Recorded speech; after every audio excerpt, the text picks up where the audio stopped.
Hi guys, welcome back to Wondershare FamiSafe, an application designed to help parents safeguard their children from different cyber threats by constantly monitoring their online activities. In today's episode, we're here to talk about something that will definitely resonate with all of you parents out there: summer learning loss.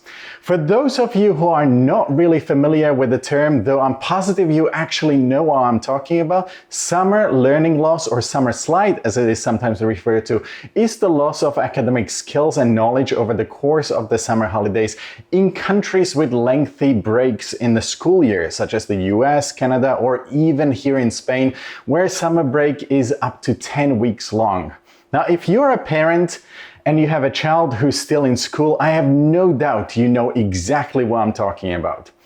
If you watched our last episode with Jessica regarding tips on how to survive the summer holidays for working or otherwise busy parents, which you can find up here, you might have noticed her bonus tip on preparing kids to go back to school. Now, the difference is that while her tip was mostly about prepping the kids for the early mornings and the daily routine that school involves, in this episode we'll discuss the actual concerns surrounding the loss of knowledge over the holidays and how to deal with it.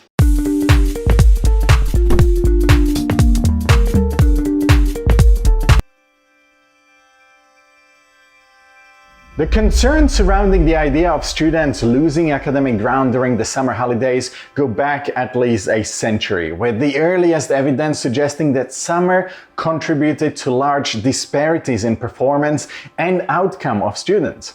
This is the kind of narrative that literally spurred growth of a variety of summer programs, camps, software, apps, and interventions aimed at stemming summer learning loss.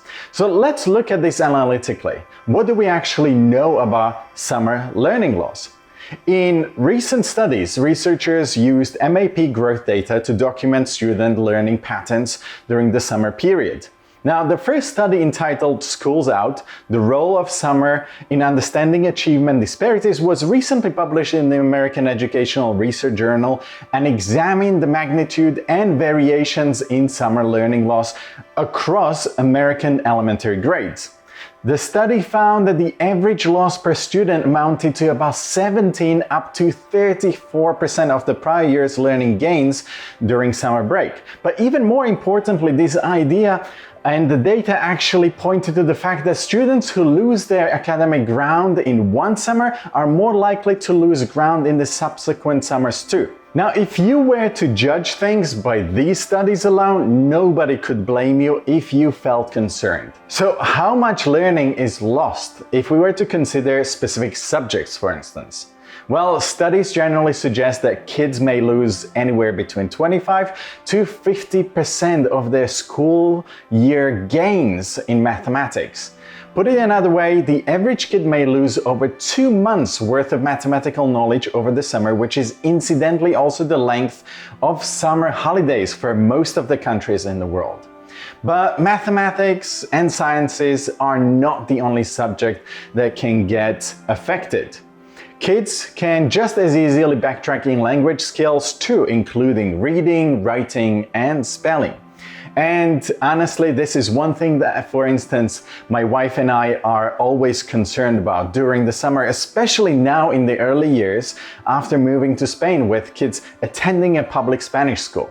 For our kids, at least, Spanish may be their daily language with 70% of their environment during the year. This is dramatically different in summer, when Spanish takes a backseat to English simply due to the fact that they don't spend half a day in school and after-school activities with their Spanish friends. That being said, overall, and for most of you guys out there, losses in reading ability tend to be far less dramatic than losses in mathematical ability. Why? Well, it's a simple reflection of the use it or lose it phenomenon. During the summer, kids are more likely to continue reading and speaking and possibly writing, but they are far less likely to practice their mathematics. Which leads me to the next part of this video. How do we stop summer slide? Well, some researchers suggest we make major changes in our schools. They propose lengthening the school year or replacing the long summer hiatus with several shorter periods distributed throughout the entire school year.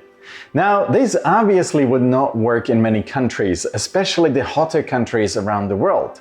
The reason is simple, and I can give you a direct example, which would be my personal experience of life in Spain, where 10 weeks of summer are simply due to the need to get the kids out of the boiling hot classrooms and are due to the significant changes in the lifestyle during the summer months. And I'm sure some of you have heard that in Spain, we tend to get up later in summer and the kids often go to bed as late as midnight. This is simply a shift in lifestyle that works well in Spain during the hot summer months.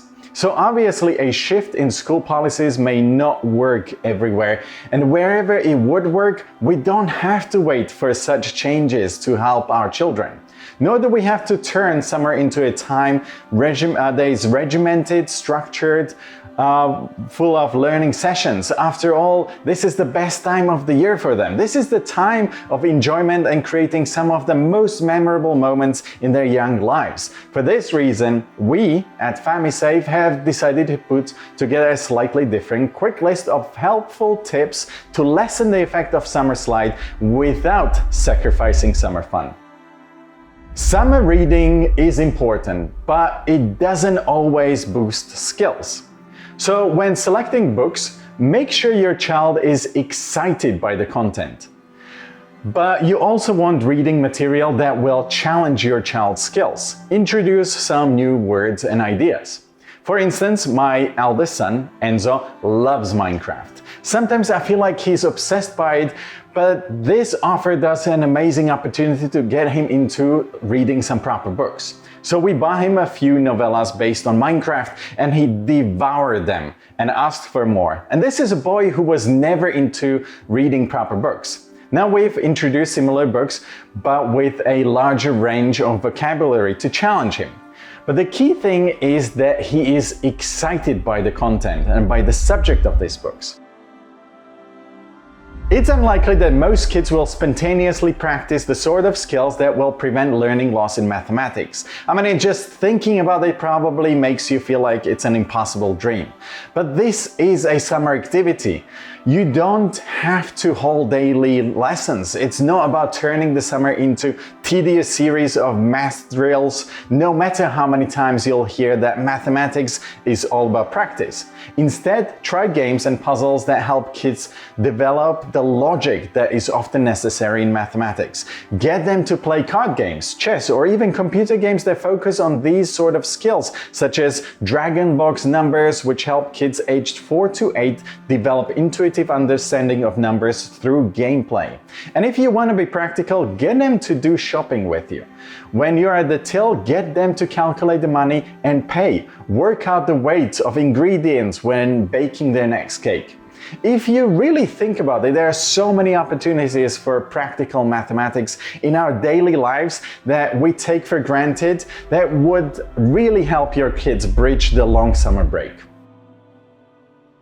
There have been a number of experiments done that demonstrate we can hone strong spatial skills through practice, and better spatial reasoning leads to enhanced performance in maths and science. For instance, when young school kids were asked to practice mental rotation tasks that require them to predict how two geometrical shapes would look when stuck together, the kids that practiced their spatial awareness showed improvements in their ability to solve basic algebra problems. You can help by getting your kids to solve a problem by building with things like Lego, wooden blocks, or even cereal boxes, or maybe by introducing them to tangram puzzles. There are any number of crafting projects out there you can do to increase spatial skills of your child.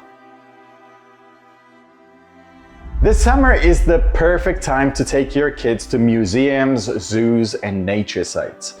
Not only will you introduce some novelty into their lives, but you will essentially help your kids enjoy hands-on experiences and engage in family conversations on these topics, as well as learning about a bunch of interesting facts.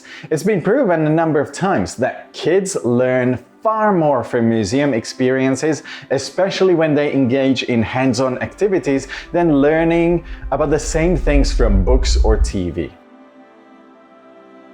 This one may be scary for kids that have never stayed away from their family for more than a few hours, but summer camps for kids are some of the best options to get kids into interacting with other kids during the summer when they perhaps spend too much time with their families and not so much time with their peers. Not to mention that many of these places go out of their way to give the kids the best time of their lives. After all, they want them to return summer after summer, and therefore they literally pack it full of social activities, sports and creative activities. And for kids that aren't ready to stay away from home for a week or two, sign them up for day camps. Either way, it'll give them plenty to do, meet new people and learn things, as well as giving yourself more time for work or just some respite from your daily family duties. Look, it all adds up. Yes, summer may pose a concern for many of us parents, but there are so many ways you can combat that or mitigate the effects of the time spent away from school. So before I leave you, let me offer you one last bonus tip. Let your kids explore interests that don't fit into the standard school year curriculum. This is my personal suggestion, but it is also consistent with many social experiments that have been done in the past.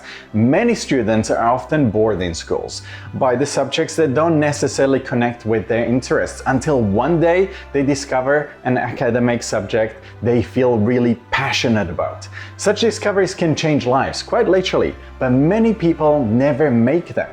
Now, when I was a kid, summer holidays were the perfect chance for me to indulge my curiosity about all sorts of things that never made it to the standard school curriculum, such as astronomy, rock collection, etc. And I can see the same in my kids. They absolutely love their chemistry experiments, looking at the stars through the telescope or going down to the beach with their metal detector, searching for treasures. How would I have turned out without these opportunities? I don't know, but I'm sure I would have been worse off. And for some kids, these extracurricular investigations lead to big things. Take for instance the world-renowned astrophysicist Neil deGrasse Tyson. He's mentioned it on a number of occasions that he traces the beginnings of his career to childhood experiences with a telescope. And he's not alone, there are many cases like that. So my advice this summer, experiment and have fun. Just don't forget to remain safe, especially while engaging in online games and activities with your kids. For us at FamiSafe, online safety of our children is paramount, which is why we have developed FamiSafe app with features such as the web filter, explicit content detection, or screen time controls. If you'd like to learn more about the full range of its features, visit our website, which you can find below in the description, and you can download the app in the Apple App Store or Google Play if you own an Android phone. And of course, don't forget to like this video if you enjoyed it and subscribe. But most importantly, click the bell, because if you don't do that, you're not gonna get notifications of our future content. And also, don't forget to check out our playlists. And hey, if there's anything else you'd love to share, write it in the comments. You know we love to read them and try to respond to each and every one of you. And until next time, bye.